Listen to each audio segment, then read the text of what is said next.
I thought I'd arrive early at the lawyer's office, but when my lawyer and I got there, Dave and his lawyer were already in the conference room. Seeing him with an attractive woman triggered my usual jealous reaction, making me feel somewhat inferior to him deep down. At 48, he was more handsome than at 20, tall and muscular, owning a successful business and leading the local chamber of commerce. I shuddered at the thought that if today didn't go well, I might never feel his comforting arms again. Dave barely acknowledged me as I followed my lawyer into the room. My face turned pale when the red-haired lawyer reached out to reassure him.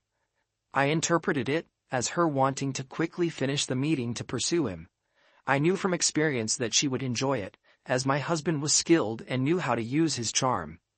Dave smiled at her but remained neutral when he looked at me. Frustrated by Dave's determination not to talk to me, I was forced to attend the meeting. While my lawyer chatted with the red-haired lawyer, I sat down. Dave took a folder from my large purse, opened it, and laid out the finished 2-page script. Seeing Dave smile faintly, I knew he was aware of my thorough preparation. He set up a laptop, plugged in speakers, and put a single sheet of paper next to it. Then, casually, he put his hands on the table and looked at me with a polite but insensitive face. No anger, no hate, no grief. I had prepared for this meeting for 3 days, knowing my script by heart. I used my knowledge of David Brown to appeal to his emotions. We gathered to discuss Mrs. Julianne Brown, agreeing to sign a divorce petition if Dave listened to her for at least 1 hour. If everyone is ready, I suggest the hour begins now, she said, turning the timer knob. It began to tick loudly, emphasizing the silence in the room. I was annoyed that Dave insisted on having lawyers present instead of a private meeting. I planned to share my feelings for the next 45 minutes before making Dave admit to something justifying my inappropriate behavior. It's awkward with just the two of us, even more humiliating in front of strangers. Well, no point in dwelling on the negatives. I had no choice. Glancing at my unnecessary notes, I crossed my fingers. Remembering my friend Sonia's advice, I cleared my throat. I expressed gratitude for Dave's willingness to meet with me today. I acknowledged my error and clarified that it wasn't related to his failure, but rather my own self-centeredness. I had spent days reflecting on this, hoping that Dave would appreciate my honesty. I believed he desired to forgive me, and my speech aimed to offer the justification he needed. Contemplating what might happen if the kids were at home, I considered playing the "Dave, you can't break up the family" card, confident it would succeed. Observing his reaction to my speech, I examined his face and was taken aback by his response. In the ensuing silence, Dave's expression remained neutral. He didn't even direct his gaze toward me. Methodically, he raised his pen and marked a check next to the first sentence in his notes. My first words almost completely confused me. I said exactly what he expected, shaking my confidence. In my arrogance, I forgot that not only had I come up with my argument based on 30 years of knowing him, but he had spent those 30 years looking back at me. I'm not ashamed to admit I was shocked. I emphasized the importance of sticking to the script, reiterating that the situation with Dave was a result of my own foolish and self-centered decisions. I conveyed the feelings of being lost, without children, feeling aged, unattractive, and worthless. I explained that I met Jason while collaborating on a church committee, describing him as sophisticated and a skilled seducer, who knew precisely which buttons to press and when. He began acting like a friend, listening to my problems after church meetings last year when you were frequently away. But one day, after a church meeting, Jason suggested going to a cafe, and unfortunately, I agreed. It all seemed innocent, and he appeared as a good friend, so I didn't realize he was adept at breaking through a woman's defenses. Well, from coffee shops, we progressed to restaurants where he complained about his wife. I know it's a cliché, but by then, I trusted him. The restaurants became increasingly upscale, and the gifts he gave me became more enjoyable. Oh, Dave, you can't imagine how nice it is when a guy 15 years younger than you tries to win you over. But you'd be proud because 4 months ago, he asked me to sleep with him, and I declined. I should have refused to meet him after that when his intentions were clear, but by then, I had become somewhat reliant on the effect his compliments and attention had on my ego and confidence. I fell silent and sniffled, wiping my eyes with the finger I had previously rubbed on an onion piece in my pocket. It stung so much that I didn't dare rub my other eye. One teary eye should have been enough. I stopped, started again, faltered, and hesitated. Oh, honey, I'm so ashamed that I didn't break up with him. He took me to a restaurant and bought a $300 bottle of Grange, even though he himself doesn't drink wine. Instead of wasting it, I drank almost all of it. I'm pretty sure that's what he wanted. I was too nervous to resist him. When we left the restaurant, he offered to take me home, and I foolishly agreed. Once in the driveway, he leaned over and kissed me, but I was too drunk to stop him. You know how I get after a couple of glasses of wine. Then he started touching my chest. At this point, my logic was completely broken, and I remember just thinking that I should move him out of the driveway so the neighbors wouldn't see us. For the same reason, I opened the garage door and forced him to park inside. I cheated a little by admitting that even in the car, I thought Jason might be staying a while. And I certainly didn't want the neighbors to see a strange car in the driveway the next morning. But it was all a calculated risk on my part. I knew enough about men in general to understand that being betrayed was a major blow to a man's ego, and I wanted Dave to ensure that no one else ever found out about it. Well, except for 2 lawyers. Well, Jason got out of the car as the garage door was closing and started kissing me again. As I said, I had already drunk most of the bottle of Grange and was ripe for plucking. He grabbed my key and led me inside. I took him to one of the spare bedrooms, and I will be ashamed of this until the day I die. I let him do whatever he wanted with me. I'm so sorry, Dave. My only saving grace was that I was composed enough with him to get him to put on a safe. After Jason came, I think we both fell asleep. I because I was drunk, and he because he must have been tired after a 4 or 5 month chase. I know for sure I wouldn't have done it if I wasn't drunk and depressed when I woke up. And I definitely would have kicked him to the curb immediately. Instead, you entered the room and turned on the light. I have never been so ashamed in my life. The look of pain on your face just killed me. I realized how much misuse I caused to you and us with one simple mistake. With tears still flowing from one eye, I turned my pleading gaze to my husband. Having spent a lifetime together, I knew that I could read his expression like an open book and be able to judge how my request was going. Not true. His expression remained neutral. In fact, he didn't even look at me. Strange, but he was fiddling with the laptop in front of him. I thought he was writing notes until he clicked the link on his screen. A voice came from the speakers. My voice. Ugh, don't kiss me, you reek of beer. What about you, rotten grape breath? What? I had one lousy glass of white. The audio clip stopped and the room fell into a thunderous silence. I think that's how it was. The roaring sound in my head drowned out everything else. Yes, I felt embarrassed and humiliated when Dave walked in on me that night with Jason before lifting Jason by his hair and beating the crap out of his body. But that was insignificant compared to the fact that I had just been caught in a huge lie. This completely threw me off track. I was so confident that my script would work, my eyes darted around the room. Dave's lawyer smiled slightly.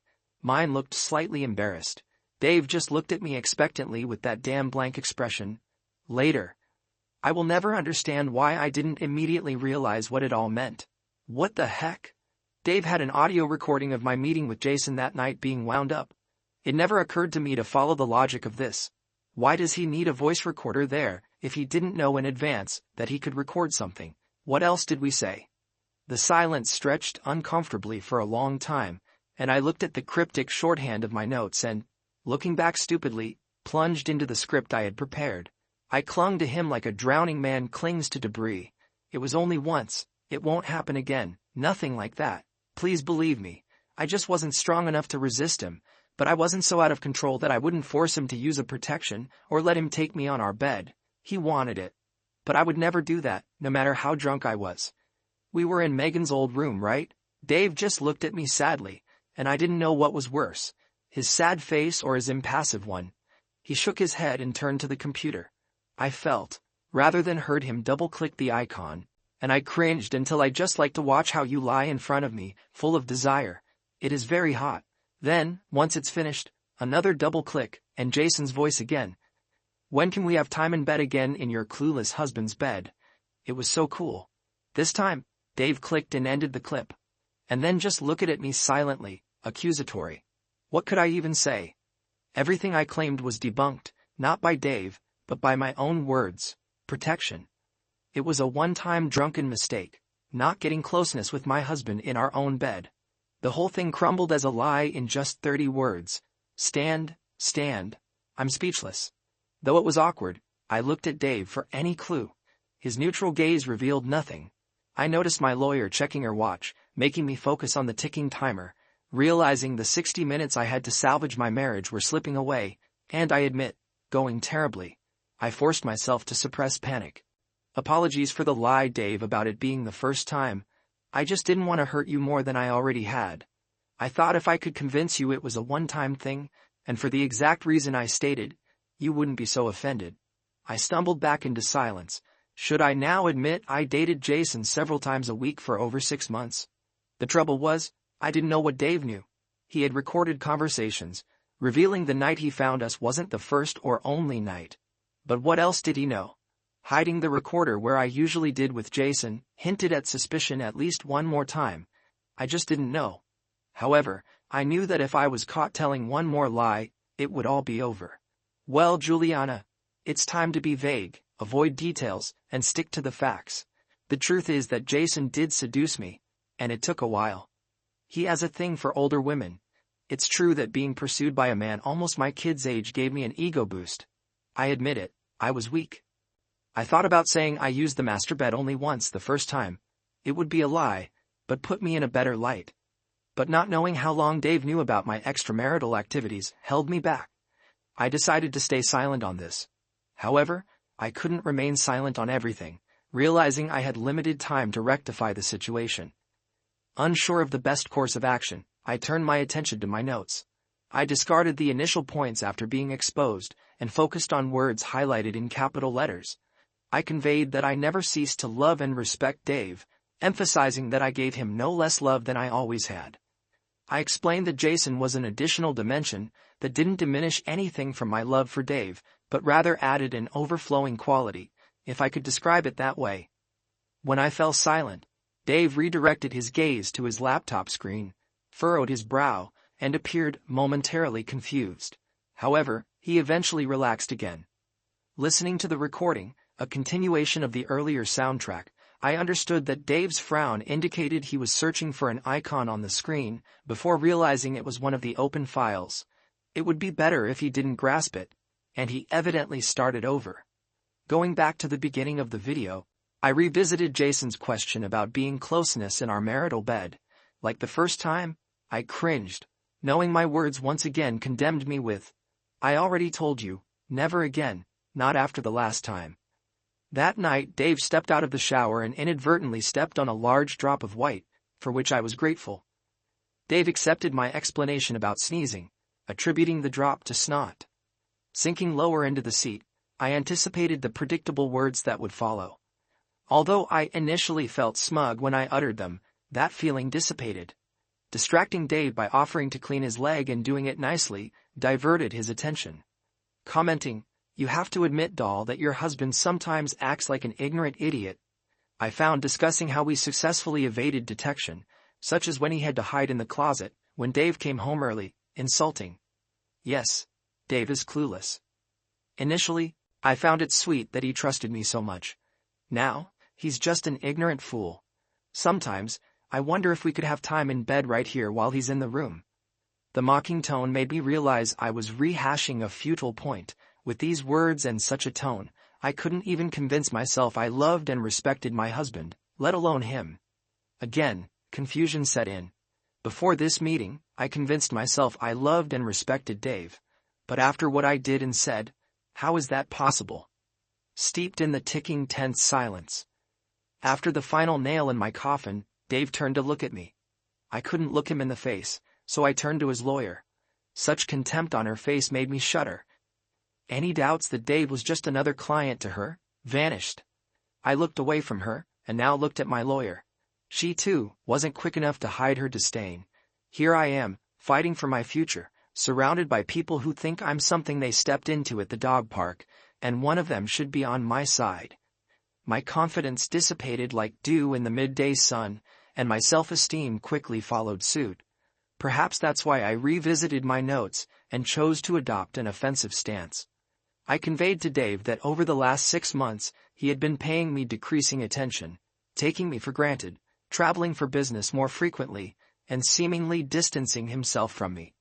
All of this occurred simultaneously with the children leaving home, leaving me feeling lost.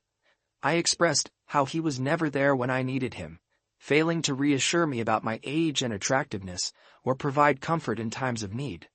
Pausing, I noticed Dave's eyes returning to his screen, and I cringed as his fingers danced, opening the selected file. It became apparent that Jason's words were from just after our second encounter, that fateful night shortly before Dave reached a breaking point. Jason spoke about our recent lack of bed life, expressing his desire for more frequent encounters. He mentioned a canceled trip, and how I had requested him to limit Dave's diet. Jason explained that he only had the opportunity that night, due to an urgent meeting Dave had to attend. He also expressed a wish for Dave to leave town more often. "Well, I want more," retorted an irritated Jason, to which the clip was once again interrupted. Ashamed, I lowered my eyes to the table, avoiding 3 judgmental glances, and recalled my emotional state during the last conversation. The truth was that the novelty of having a lover, even one as young and energetic as Jason, was beginning to wear on Jason, and my actions in betraying my husband had caused me to lose respect for Dave, and it was at least beginning to prick my conscience. Loss of respect more than anything else, I think, was the reason for my emotional distance from my husband. Even as I prepared for this meeting, fully intending to blame him for pulling away from me, I realized that it was a lie to allow myself to continue to betray him. I emotionally divorced Dave. Cutting him off in bed was an easy decision, simply because Dave's lovemaking was so different from Jason's impatience that it was impossible to confuse the two. This reinforced to me that what I was doing was very, very wrong. So I began to reject my husband's advances. Well, he pressed for a while, then he stopped. I suddenly realized that it should have been screaming for my attention months ago. Dave suddenly gave up his bed life around the same time he began working longer hours and going away more often. At the time, I thought he was also emotionally distancing himself from me. I closed my eyes, now completely confused about who was distancing himself from who. And then, something clicked. Dave must have known for a long time. That's why he knew he had to hide the recorder in Megan's room. Crap. My entire approach to this meeting was to minimize my crime, heal Dave's wounded pride, eat some humble thing, all to get my life back and the future I so desperately wanted.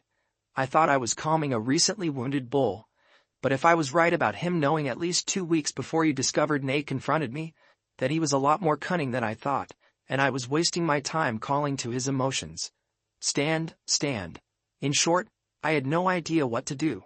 I'm much better when I plan than when I'm spontaneous. Hence, 2 pages of notes. But I had to do something. Time was running out. The ticking of the clock confirmed this. In desperation, I took my notes and began to look for hope. The pounding in my head made absorbing the words a very slow process. Nothing jumped out. Then I realized that the recordings were a red herring, because the game had changed so much. If Dave knew I was leaving for a while, what was his state of mind? He of course was offended by my betrayal, but most of all, he was worried about my motivation. Wasn't I satisfied with the quantity and quality of his lovemaking? Do I find him boring and want to explore my kinky side? Did I love Jason? Was I really going to run away with him? I could correct these fears and doubts. I risked looking into those expressionless eyes, wondering if I should risk lying again. If only I could remember what else Jason and I talked about that fateful night. If only I could be sure that this was the only night David recorded. Of course, the sequence had to be suspect. Install recorders. Resist. He could not be sure of this for long. He just wasn't a good actor. I desperately wanted to convince him of the truth. I still loved and respected him. My desperate desire that he would not abandon me proved this. It was far beyond my fear of losing my very comfortable lifestyle. But how do I convince him that I respect him, after we've all heard me call him an goofy in front of my lover? What's the point of trying to justify denigrating him to my lover as a soppy to my conscience, and creating a common bond between Jason and me? Nothing that I could see. The same applied to love for him. If I had caught him deceiving me, the wild horses would not have been able to draw the conclusion out of me that he still loved me. so convincing him that I love and respect him will take time. I won time by convincing him not to insist that I immediately sign the divorce papers, but how long does that damn timer keep ticking to convince him of this? One thing was for sure, my next few sentences were going to score points. Lots of points. Summoning my courage, I directed my gaze across the table at Dave. I conveyed to him that I understood he perceived a loss of my love and respect, reassuring him that it was not the case. I affirmed my love for him and our life together, expressing a sincere desire to spend the remainder of my days solely with him. I acknowledged the gravity of my actions, admitting that Jason was a distraction, and that I didn't love him. Furthermore, I assured Dave that running away with Jason was never my intention. I admitted the wrongdoing of my actions, particularly in response to Jason's proposal to limit our closeness.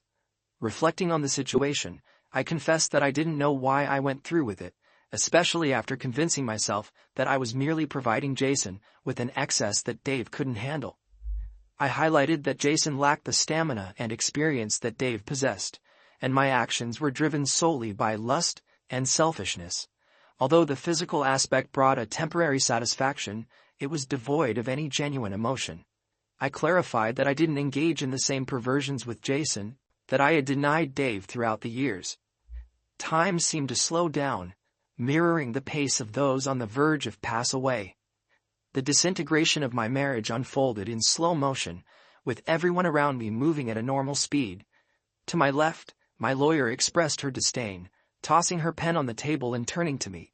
It was evident that, in this moment, I couldn't even pay someone to be on my side. Dave's lawyer leaned to the side to gain a better view of the laptop screen, revealing that Dave was not playing sound files, as I had assumed, but rather video clips. This realization intensified the gravity of the situation. Dave's wife grabbed his hand in a show of support, and though he wasn't looking at me, his reaction conveyed a profound hurt, as if the man meant to support him had betrayed him. I witnessed a fleeting expression of devastation on his face, and a single tear rolled down from the eye closest to me. I questioned whether he was truly suffering, or if he had steeled himself by fixating on the screen. Amidst the chaos, a few irrelevant facts registered in my mind. The recording was made at least 3 weeks before the collision, meaning Dave had been witnessing my betrayal for some time, enough to discern a pattern. Silence enveloped us as the speakers played, the heat that had once suffused the room now transforming into a sense of dirtiness, sloppiness, and tastelessness. I focused on the table, and my lawyer laid out the divorce papers before me. Helpless, I couldn't counter the vile behavior that Dave had uncovered. With unparalleled ease, he dismantled all my rationalizations, minimizations, and feeble attempts at reconciliation. It was over. Dave, acting as an orchestra conductor, didn't utter a word today. Instead, he indicated the section of the orchestra he wanted to play next, using his skills and talents to execute a silent symphony of separation. No, it wasn't Dave. I ascended the scaffold myself, blindfolded and with a noose in hand, kicking the lever. Dave simply erected the scaffold and departed. As soon as he played the last clip, he knew precisely what I was going to say, leaving me with no chance at redemption. And when I came up with my arguments based on my closeness knowledge of him, after observing him for 3 decades, I had forgotten that he also looked at me for the same amount of time. Looking back at me with her smart, penetrating eyes. The shame and humiliation were unbearable, and finally caused me to run away. Escape was what I needed. Running back to the house that was still my home, at least until Dave got the eviction notice. That was part of the agreement. An escape to children who I hope will never know and will continue to love me unconditionally. The only way to salvation lay through a receipt with the loss of most of my life. I took the pen, signed the 2 agreements, and threw it away in one fluid motion. I was surprised Dave's business wasn't worth more, but that's what my lawyer's assessment found. And of course, Dave had plenty of time to hide most of it. By that time, the last recording had thankfully ended, and the ticking silence returned. My lawyer took the signed papers, handing me a copy while placing the rest in her briefcase. She left the room, leaving me seated, frozen, torn between the desire to run and the wish to convey a positive message.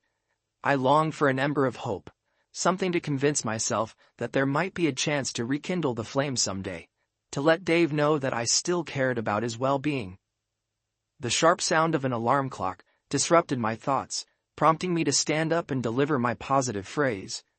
The jackal, holding Dave's hand with both hands, urged him not to seek revenge on Jason, expressing her fear of never forgiving herself if he ended up in prison.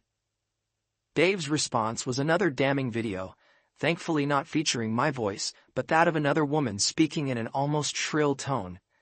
She mentioned the consequences Jason would face if her brothers got to him first, identifying herself as Mrs. Jason. Initially, I had thought Jason's silence after the beating reflected fear on his part, but now I pondered that being divorced and penniless might be a fitting end for the scammer. The burden on my conscience grew heavier as I considered that he might die because he had been involved with me. As I prepared to leave, I couldn't bring myself to look Dave in the face. Whether he had his expressionless face, whether he was laughing or crying, it all pained me, a constant reminder of the misuse I had caused this good man. He had lost everything, except my house and money, and suffered a tremendous emotional blow, all at my hands. I deserved every bit of his anger. Through tears, I managed to squeeze out a feeble, "Goodbye, dear," as I shuffled towards the door. My pathetic attempt to salvage my old life was discarded, akin to a plague beetle. Perhaps my daughter Megan would visit me while I drowned myself in oblivion, or if she wasn't available, then my son Joel. Just as I began to push the door, voices behind me caught my attention. Another damn recording. An excited young male voice accused, "Cheater." A very familiar female voice intervened, asking, "Are you sure, Dad? I think I'll drink alone today."